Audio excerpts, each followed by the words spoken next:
I want to talk about the events in Atlanta, Georgia over the past 48 hours. So, unless you've been sleeping under a rock or you're somehow, I don't know, chugging alongside the Perseverance rover on Mars, you know that there's a horrendous mass shooting in Atlanta yesterday where a man walked into two different massage parlors in the Georgian city and he opened fire and he killed 8 people, mostly women and mostly women of Asian descent. These were women that worked in the massage/sexual services industry in Georgia. And the immediate headline, or the immediate conclusion on Twitter and on everywhere else, was that this was an ethnic attack. This was a hate crime. This was an attack that was targeting Asian Americans. And then you've heard story after story after story how there's been a rise in the targeting of Asian Americans, a rise in hate crime, et cetera, et cetera. And this was one more example of a hate crime. I, being the kind of guy I am, I said, is it really? Like, do we have definitive information that this young man, by the way, is a 21-year-old man, and apparently, according to what he told police, he was going to head off to Florida to do something similar in that state. So drive across the Georgia-Florida border and start killing people there. And people jumped to the conclusion that this was a hate crime. And yet, it turns out 48 hours later, or 36 hours later, whenever it was, we still don't know why he did it.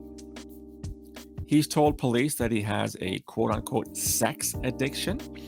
It turns out he had frequented at least one, if not both, of the massage parties where he opened up fire.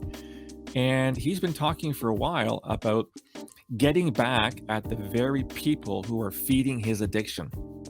So he claims that he has this inability to control his sexual urges, and therefore he has them met by going to these institutions, these agencies, and it's their fault. And he wants to basically stop them from providing services so that he himself won't feel the urge to go and get them. And apparently there is some kind of evidence that that's exactly what he did. Yeah, as the judge says, eliminating his temptation. So basically, casting the blame on somebody else. But as of 8 o'clock, Eastern Daylight Time on Thursday evening, police are not saying that he targeted particular women, i.e. he wasn't targeting, as far as we know right now, Asian women. He was simply trying to kill the people he felt were responsible for his inability to control his own emotions and his own desires. And yet the world has concluded, and you get a lot of people getting on their high horse right now, saying this was an ethnically targeted crime. And look, I'm not dismissing the fact that there's a lot of racism and hatred in the United States. We certainly saw that under the previous administration, under the previous president. And when he used things like the China virus to talk about corona, a lot of people felt he was going to invite violent attacks against Asian Americans. And that's probably true. I don't know whether the rise is anecdotal or has actually been documented in terms of data. But the bottom line is that what happened in Georgia still remains partly a mystery. I mean, part of it's obvious. He killed people. The reason why he killed people is simply hasn't been determined yet. And what this does is it brings back the attack in Toronto in April 2018 by the so-called incel, guy that drove his van down Yonge Street, striking 26 people, killing 10 and wounding 16. He was found guilty in all 26 counts. And the world said, oh my God, he's a violent incel. This is the rise of the violent incels, as he himself put in a Facebook posting. All hail Elliot Rodgers, the rise of the incel rebellion.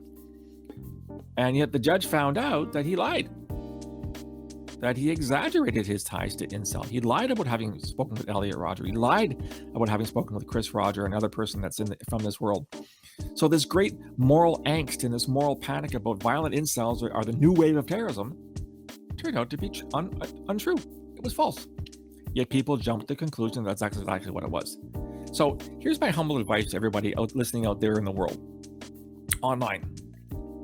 When something happens, don't jump to conclusions. Wait for more data to come in. Do not participate in what I call instant analysis. When you work in Intel, you never jump to conclusions before all your data, as much data as you can gather, comes in. And you corroborate the data from multiple sources. And you question the sources of the data, because some sources are unreliable. For those who are just joining us, I'm Phil Gurski, president of Borealis, former Canadian Security Intelligence Officer. If it's your first time, welcome. Love to see you guys subscribe and like it on YouTube. It'd be great. Take care, and thanks again for showing up.